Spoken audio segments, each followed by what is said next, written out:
키워드 브리핑 오늘 아침에는 탱크탑이라는 단어를 좀 주목해 보겠습니다.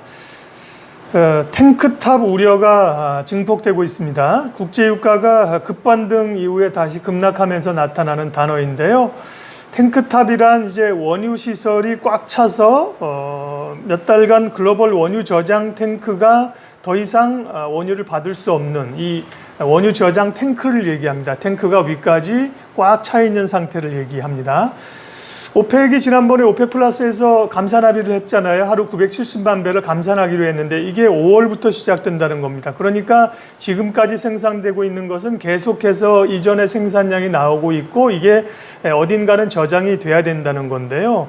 이미 생산된 원유가 계속 이제 미국이나 여타 지역으로 수송이 되고 있습니다.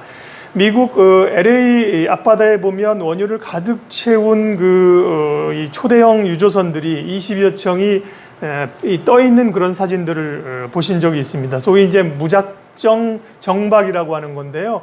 이 원유를 갖다가 내릴 곳이 없기 때문이죠. 그러면서 유가가 다시 폭락할 가능성이 있다는 얘기를 하는데요. 지난번에 이제 원유는 이제 앞으로 이제 5월, 6월 이제 미리 이제 인도받을 걸 생각하고 계약을 하는 건데요. 지난번에 이제 5월물 석유 인도분 가격이 마이너스 37달러까지 그때 이제 폭락을 했던 겁니다.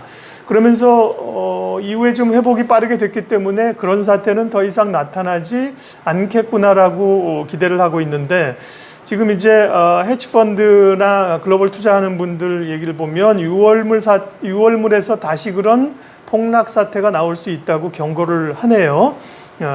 일단 말씀드린 것처럼 이제 탱크탑이기 때문에 더 이상 기름을 쟁여놓을 것이 없는 상황이고요.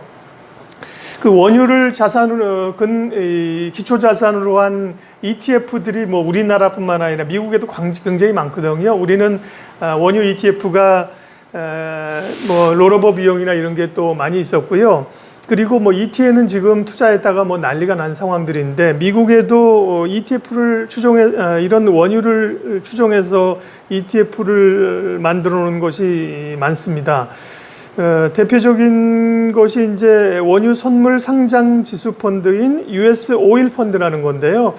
여기서도 이제 이 펀드에서도 계속 가지고 있다 보면 유가 하락이 불가피하고 피해를 볼 것 같으니까 6월물을 미리 지금 매각을 하고 있고요. 그리고 7월이나 8월물, 9월물 이제 다음 월물로 미리 좀 갈아타기를 하고 있다는 얘기입니다. 당장은 유가가 급락하고 있으니 급락하는 유가 상황을 앉아서 당할 수는 없다는 거고요. 이제 7, 8월, 8, 9월 되면은 조금 회복될 수 있다는 그런 기대감 때문이죠.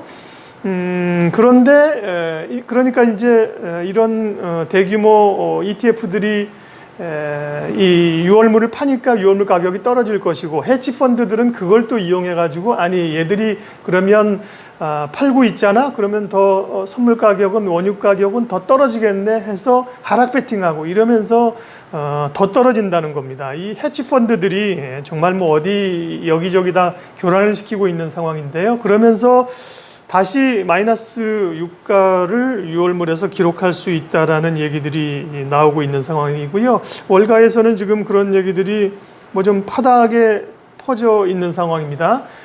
CNBC의 짐 크레이머도 이전보다 빨리 제로 유가로 또 유가가 마이너스로 갈 수 있다는 얘기고요. 한편 지난번에 이제 마이너스 37달러라는 거를 뭐 순간적이긴 합니다. 37달러에 장기적으로 거래된 건 아닙니다만 우리가 순간적으로 마이너스 37달러를 봤는데 뭐 한편에서는 마이너스 100달러 갈 수 있다는 얘기까지 나오고 있는 상황입니다. 그러면서 물론 이제 장기적으로는 중장기적으로는 안정이 되겠지요. 제 앞서 저희 인터뷰에서 이종호 경제평론가님 말씀도 이게 국제유가 같은 상품들은 굉장히 그 상품은 장기 사이클을 가기 때문에 큰 흐름상 보면 장기 하락 안정 국면에 들어섰다는 거고요. 유가가 대략 한 20달러 선에서 굉장히 오랜 기간 옆으로 횡보하는 그런 장세가 될 걸로 이종우 평론가님도 얘기를 말씀을 하셨고요. 단기적인 이런 사태가 이제 조금 지나고 나면 유가가 지금보다는 오를 가능성이 있다고 얘기를 하지만 당장은 지금 이제 지난번 5월물 충격에 이어서 6월물 충격이 다가오고 있다는 겁니다. 그렇게 보면 단기적으로는 유가 변동성이 꽤 있을 수가 있다고 봐야 될 것 같습니다. 그리고 오늘 아침 이제 방송하면서 하이투자증권의 이창환 차장님과 얘기를 했는데 사석에서 그런 얘기를 해주더군요.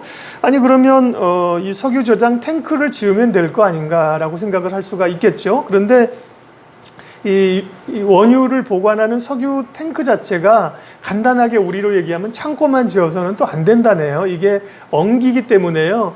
탱크 안에서도 이게 엉기지 않도록 요거를 잘 돌려주는 그런 시설들을 함께 해야 된다고 합니다. 그렇기 때문에 설비가 간단한 게 아니고 이런 탱크 하나 짓는데 최소한 뭐 한 달 이상이 필요하다고 합니다. 그러니까 탱크가 부족하다고 해서 곧바로 저장할 수 있는 탱크를 또 지을 수는 없다는 얘기입니다. 그런 점에서 6월물이 다가오면서 유가의 변동성이 다시 커질 수 있다는 얘기, 탱크탑 얘기가 많이 나오고 있고요.